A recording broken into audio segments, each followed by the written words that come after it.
نے سپورٹ کیا الحمدللہ، نہ گستاخ رسول کے لیے ان کے لہجے میں نرمی آئی ہے، نہ ان کے دل میں شفقت آئی ہے. ان کا نعرہ وہی ہے جو قبلہ بابا جی دے کے گئے، من سب نبی. یہ رسول اللہ کی حدیث جو بابا جی نے یاد کروائی ہے، وہ پنجابی ہے جسے صحیح معنی میں اپنا نام بولنا بھی نہیں آتا. جناب اعلیٰ وہ بھی رسول اللہ کی حدیث کا حافظ بن چکا ہے. من سب نبی، من سب نبی، من سب نبی.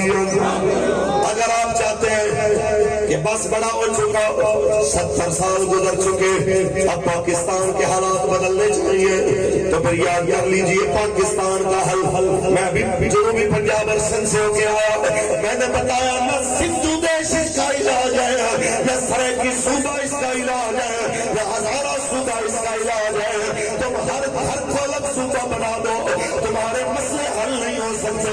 مسئلے اسی وقت حل ہوں گے جب حضور قدیم تک آئے اور پاکستان اپنی پرانی اس منزل سے واپس اس کی طرف چلے گا کہ پاکستان کا مطلب کیا، تیرا میرا رشتہ کیا، تیرا میرا رشتہ کیا، اور پاکستان کا مطلب کیا، دستور ریاست کیا ہوگا. اور کشمیر بلاد میں کھڑا ہوں تو میں کشمیر کی بھی بات کرتا جاؤں. آپ دیکھ رہے ہیں پچھلے سال سے، بلکہ اس سے پچھلے سال سے جناب 5 اگست سے لے کے آج تک جو مسلسل ظلم چل رہے ہیں، آج تک جناب اعلیٰ چاہیے تو یہ تھا اس ظلم کا بدلہ لیا جاتا. نقشے بدلنے سے تو حالات درست نہیں ہوں گے، اور بیٹیوں کے زخموں پہ مرہم بھی رکھنا پڑے گا، روتی ماں کے بچوں کا بدلہ بھی لینا پڑے گا.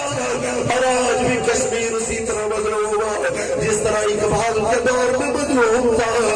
اقبال نے رو رو کے پاکستان کا خواب اس لیے دیکھا تھا یہاں رسول اللہ کے غلاموں کے غموں کا مداوا ہوگا، لیکن مجھے تو کوئی حالات بدلے نظر نہیں آیا، کیونکہ آج وہ کشمیر ہے محبوب